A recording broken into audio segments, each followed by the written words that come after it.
Class 11 psychology. अधिगम अशक्ताएँ। अब आपने अवश्य सुना होगा, पढ़ा होगा या स्वयं देखा होगा कि विद्यालयों में हजारों बच्चे पढ़ने के लिए प्रवेश तो ले लेते हैं, परंतु उनमें से कुछ बच्चों के लिए शिक्षण प्रक्रिया की मांग को पूरा कर पाना बहुत कठिन होता है और परिणामस्वरूप वे विद्यालय की पढ़ाई बीच में ही छोड़ देते हैं। ऐसे विद्यार्थियों को बीच में पढ़ाई छोड़ देने वाले छात्र कहते हैं। पढ़ाई को बीच में छोड़ देने के अनेक कारण हो सकते हैं। संवेदी अक्षमता, बौद्धिक अशक्तता, सामाजिक एवं सांवेगिक व्यतिक्रम, परिवार की गरीबी, सांस्कृतिक विश्वास और मानक या अन्य पर्यावरणीय प्रभाव। इन कारकों के अतिरिक्त अधिगम अशक्तता भी एक ऐसा कारक है जो पढ़ाई को जारी रखने में व्यवधान डालता है। इसके कारण विद्यालय अधिगम अर्थात ज्ञान तथा विभिन्न कौशलों का अर्जन करना बहुत कठिन हो जाता है।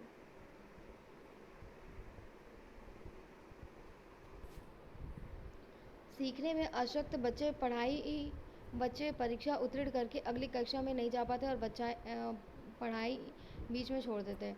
अधिगम अशक्तता, लर्निंग डिसेबिलिटी एक सामान्य पद है। इसका अर्थ विभिन्न प्रकार के उन विकारों समूह से है जिनके कारण किसी व्यक्ति में सीखने, पढ़ने, लिखने, बोलने, तर्क करने अथवा के प्रश्न हल करने की में कठिनाई होती है। इन विकारों के स्रोत बच्चों में जन्मजात रूप से अंतर्निहित होते हैं। ऐसा विश्वास किया जाता है कि केंद्रीय तंत्रिका तंत्र की कार्यविधि में समस्याओं के कारण अधिगम अशक्तता पाई जाती है। अधिगम अशक्तता के साथ साथ किसी बच्चे में शारीरिक अक्षमता, संवेदी अक्षमता, बौद्धिक अशक्तता भी हो सकती है। यह अधिगम अशक्तता इनके बिना भी हो सकती है। बच्चों में पाई जाने वाली अधिगम अशक्तता एक पृथक प्रकार की अक्षमता है जो उन बच्चों में भी पाई जाती है जो सामान्य से श्रेष्ठ बुद्धि वाले होते हैं, सामान्य संवेदी प्रेरक तंत्र वाले तथा जिनको सीखने के पर्याप्त अवसर प्राप्त हैं। यदि अधिगम अशक्तता का समुचित प्रबंध नहीं किया जाए तो जीवन पर्यंत बनी रहती है और व्यक्ति के आत्म सम्मान, पेशा, सामाजिक संबंधों तथा दिन प्रतिदिन की क्रियाओं को प्रभावित करती है। अधिगम अशक्तता के लक्षण। अधिगम अशक्तता के अनेक लक्षण हैं।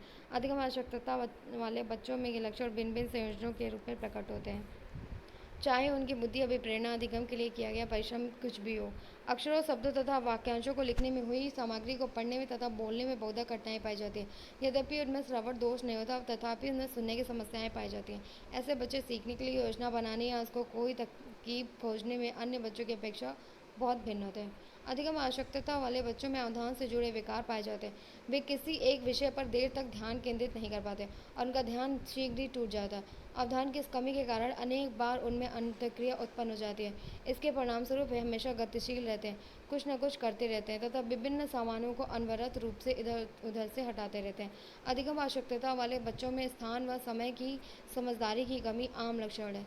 ये नई जगहों को आसानी से नहीं पहचान पाते और अक्सर खो जाते हैं। कालबोध की कमी के कारण ये अपने काम के स्थान पर या तो बहुत से पहले या फिर बहुत विलम्ब से पहुंचते हैं। इसी तरह इनमें दिशाबोध की कमी होती है और ऊपर नीचे दाएं बाएं आदि में भेद करते हुए कार्य करने में उनमें अक्सर गलतियां होती हैं।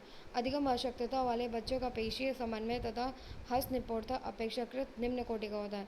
यह उनके शारीरिक संतुलन के अभाव, पेंसिल को नोकीला करने तथा दरवाजे का दस्ता हैंडल पकड़ने में अक्षमता एवं साइकिल चलाना सीखने में कठिनाई में स्पष्ट होता है। ये बच्चे काम करने के मौखिक निर्देशों को समझने और अनुसरण करने में सफल होते हैं। सामाजिक संबंधों का मूल्यांकन भी ये ठीक से नहीं कर पाते। उदाहरण के लिए ये नहीं जान पाते कि कौन सा सहपाठी इनका अधिक मित्र या तटस्थ। ये शरीर भाषा को सीखने एवं समझने में भी अक्षम होते हैं। अधिगम आवश्यकता वाले बच्चों में आमतौर पर प्रत्यक्षिक विकार भी पाए जाते हैं। दृष्टि, श्रवण, स्पर्श तथा गति से जुड़े संकेतों का प्रत्यक्षण करने में इनमें अधिक त्रुटियां होती है। ये दरवाजे की घंटी तथा फ़ोन की घंटी में विभेद करने में सफल होते हैं।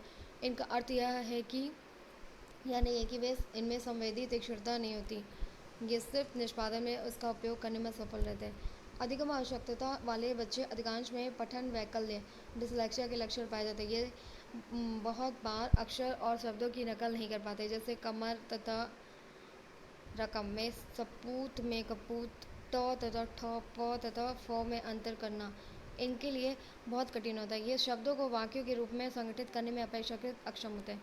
ऐसा सोचना गलत है कि अधिगम आवश्यकता वाले बच्चों का इलाज नहीं हो सकता। उपचारी अध्यापन विधि के उपयोग से बहुत लाभ होता है और कक्षा में ये अन्य बच्चों की तरह हो सकते हैं। शिक्षा मनोवैज्ञानिकों ने ऐसी शिक्षण विधियों का विकास किया है जिनमें अधिगम आसक्तता वाले बच्चों में पाए जाने वाले अनेक लक्षणों को दूर किया जा सकता है। अधिगम सिद्धांतों के अनुप्रयोग।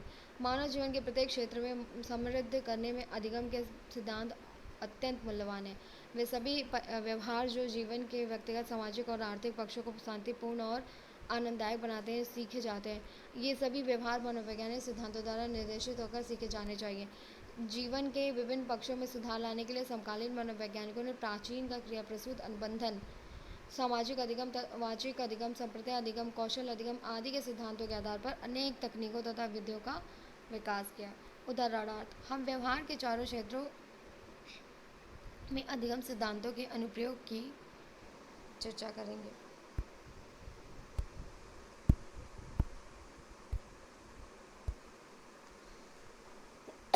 ये चार क्षेत्र हैं: संगठन, कुसुमायोजित व्यवहारों के उपचार, बच्चों का पालन पोषण तथा विद्यालय अधिगम।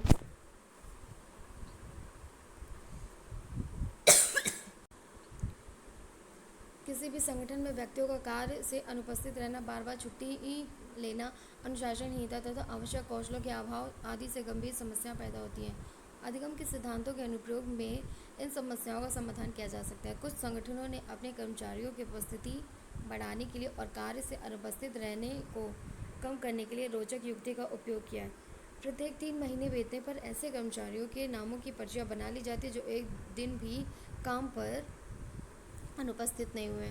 पर्चियों को ड्रम में रख दिया जाता है। लॉटरी विधि से ऐसे कर्मचारियों में से 4 से 5% कर्मचारियों को प्रतिदिन काम पर आने के लिए आकर्षक पुरस्कार, रिवॉर्ड दिया जाता है। पाया गया है कि ऐसे उस व्यक्ति से उन संगठनों में अनुपस्थित रहने की प्रवृत्ति घटी है। इसी प्रकार जो कर्मचारी पूरे वर्ष में एक दिन भी बीमारी की छुट्टी नहीं लेते थे, उनको भी पुरस्कृत किया गया।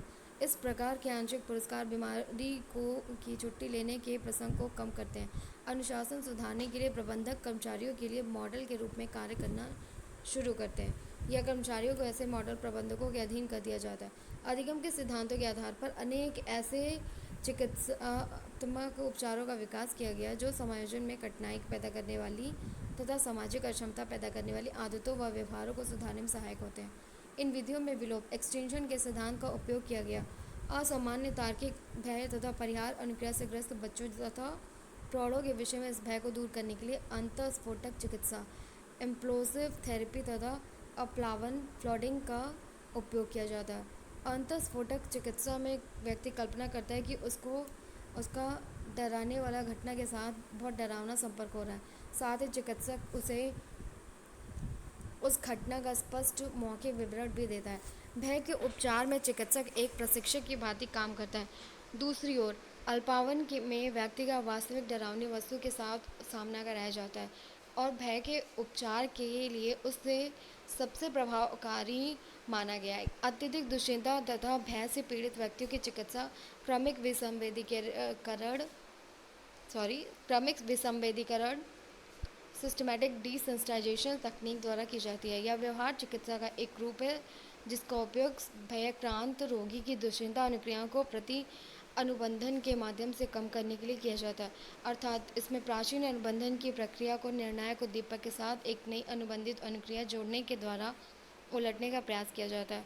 स्वास्थ्य और खुशी के लिए हानिकारक तथा अवांछनीय आदतों को छुड़ाने के लिए विरुचि चिकित्सा, अवर्जन थेरेपी का उपयोग किया जाता है।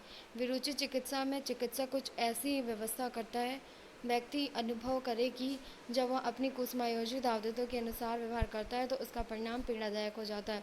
इसी पीड़ा से बचने के लिए व्यक्ति धीरे धीरे अपनी आदत छोड़ना सीख जाता है। उदाहरण के लिए मद को वमनकारी दवा जो गंभीर मिचली एवं वमन पैदा करती है के साथ युग्मित किया जाता है जिसमें मिचली और वमन मद के प्रति अनुबंधित अनुक्रिया बन सके।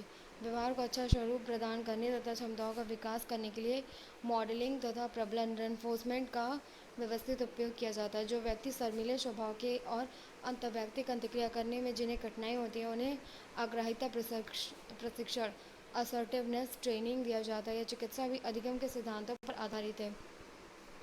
ऐसे अनेक व्यक्ति जिनको यदि थोड़ा सा भी कोई उकसा दे तो उनमें मानसिक अशांति हो जाती है और श्वास गति बढ़ जाता है, भूख को समाप्त हो जाना, रक्तचाप बढ़ जाना आदि लक्षण उत्पन्न हो जाते हैं। ऐसे रोगों को जैव प्रतिप्राप्ति बायोफीडबैक चिकित्सा दी जाती है। चिकित्सा प्राचीन तथा नैमित्तिक अनुबंधन के बीच अंतक्रिया पर आधारित है। जैव प्रतिप्राप्ति में शारीरिक क्रिया जैसे हृदय की गति, रक्तचाप का मॉनिटर किया जाता है और शरीर क्रियात्मक प्रक्रिया के समुन्नत नियंत्रण को सुगम बनाने के लिए व्यक्ति को क्रिया सूचना प्रदान की जाती है। उपरोक्त चिकित्साओं के संबंध में कक्षा 12 में विस्तार से पढ़ेंगे। शिक्षण में भी अधिगम के सिद्धांतों का विस्तृत उपयोग होता है। शैक्षिक कार्यों का विश्लेषण करने के पश्चात और उन्हें विभिन्न प्रकार के अधिगम जैसे उद्दीपक उद्दीपक उद्दीपक अनुक्रिया वाचिक प्रेक्षणात्मक और कौशल अधिगम आदि में प्रयुक्त करके शैक्षिक उद्देश्यों का निर्णय किया जाता है। विद्यार्थियों को बताया जाता है कि उन्हें क्या सीखना है और उन्हें उपयुक्त अभ्यास दिशाएं एप्रोप्रिएट प्रैक्टिस कंडीशन प्रदान की जाती है। उनमें सूचनाओं के संकलन तथा अर्जन अर्थ सीखने में तथा सही अनुक्रिया को सीखने में सक्रिय सहभागिता कराई जाती है। अध्यापक एक मॉडल और परामर्शदाता मेंटर की भांति आचरण करता है ताकि विद्यार्थी उसका अनुसरण कर सके, जिससे उनमें उचित सामाजिक व्यवहारों तथा व्यक्तिगत आदतों का विकास हो सके। विद्यार्थियों को नियमित रूप से गृह कार्य दिए जाते हैं ताकि उन्हें अभ्यास के लिए बहुत अवसर मिले। कौशल के शिक्षण में कौशलों का दीपक अनुक्रिया श्रृंखलाओं के रूप में विश्लेषण किया जाता है और विद्यार्थियों को कौशलों को व्यवहारिक रूप से सीखने दिया जाता है।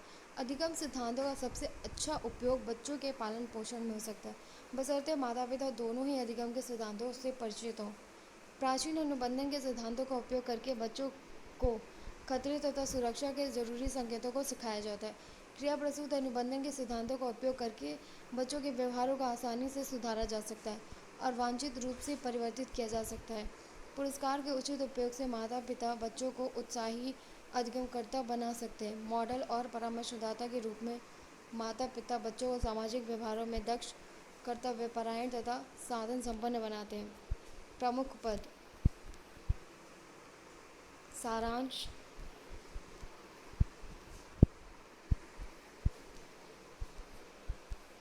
समीक्षात्मक प्रश्न, परियोजना विचार। Thank you.